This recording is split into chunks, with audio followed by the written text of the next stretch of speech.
Fala pessoal, tudo bem? Hoje a gente vai comentar um pouco sobre uma carta complexa aqui e que causa medo nas pessoas, que é essa aqui, ó, o rato. O rato em si, ele é uma carta que está muito ligado às doenças, aos vícios, às compulsões, né? A baixa autoestima também. Então, por exemplo, se o seu cliente quer saber como ele está se sentindo hoje e sai um rato, aqui pode estar falando não apenas de desgaste, tá? Não fica apenas se prendendo essas palavras básicas, essas palavras-chave assim que são muito óbvias, mas pode estar falando que está se sentindo com a estima baixa, está se sentindo triste, está se sentindo sugado por alguma coisa ou por alguém, né? Tem energias também de decepção nessa carta, muito profundas, tá?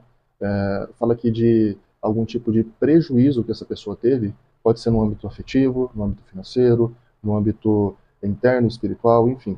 É uma carta que vai afetar várias camadas da vida da pessoa, mas acima de tudo vai falar de alguma coisa que ela acabou perdendo por algum motivo.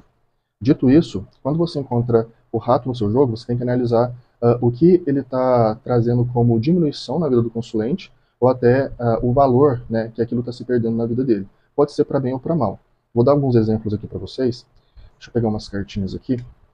Por exemplo, se eu pego aqui a montanha, por exemplo, e a montanha está nessa posição, é, a montanha aqui está à frente do rato, tá? Está à direita aqui do rato, tá certo? Quando a gente usa, por exemplo, a regra de lateralidade, o que está à direita do rato é aquilo que perde o valor, ou aquilo que diminui. Logo, quando a gente entende que a montanha fala de obstáculos, fala de desafios, fala de atrasos, fala de impedimentos, o rato, ele corrói, né? Ele desgasta a energia dessa montanha.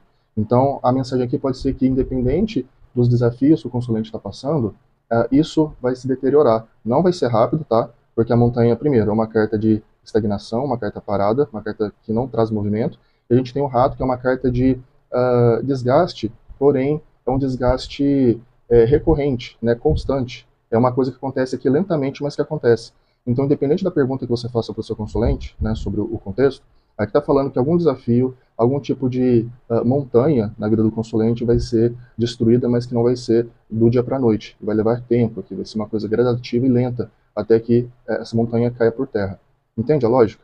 O rato em si, por mais que ele seja uma carta negativa, né, um sete de paus aqui, que fala sobre situações ou um coletivo de pessoas que causam problemas, o rato ele tem o poder de neutralizar até coisas ruins na vida do consulente, como uma montanha, por exemplo, né? Diferente de cartas que têm um quê de velocidade, de rapidez, o rato ele faz isso de forma mais lenta, como eu bem disse, tá bem? O rato também, ele pode, como eu disse, representar vícios. Então aqui você vai ver todo tipo de vício, tá? Pode ser vício em bebida, vício em sexo, vício em algum entorpecente. Por exemplo, se eu pego aqui a carta do rato com a carta dos peixes, na minha ótica, isso aqui é vício em bebida alcoólica, tá? Isso aqui é vício em alcoolismo. Então, se eu pego ainda com a carta das nuvens, aqui pode estar falando sobre um vício em alcoolismo que causa alteração de consciência. Entende? Aqui fala de um vício, aqui fala do tipo de vício e aqui fala da consequência do vício. Então, o rato ele tem várias vertentes interessantes que a gente pode estar explorando, pode estar abordando aqui, mas sempre entenda isso. O rato é uma carta que estraga as cartas ao redor, né? As cartas que tocam o rato vão ser impactadas por ela. Pode ser positivamente ou negativamente. Naquele primeiro exemplo que eu dei, notem, eram duas cartas de paus, um sete de paus e um oito de paus. Sete de paus, situações ali de cotidiano que afetam negativamente o consulente. O oito de paus, como ele enxerga o problema, a montanha. Sei que a gente não está falando da montanha aqui, mas eu acho interessante abordar também. Então, o rato ele tem o poder, ele teve, nesse exemplo que eu, tenho, que eu dei, o poder de ir gradativamente derretendo a imponência e a ameaça que essa montanha representava, esse grande problema representava na vida do consulente.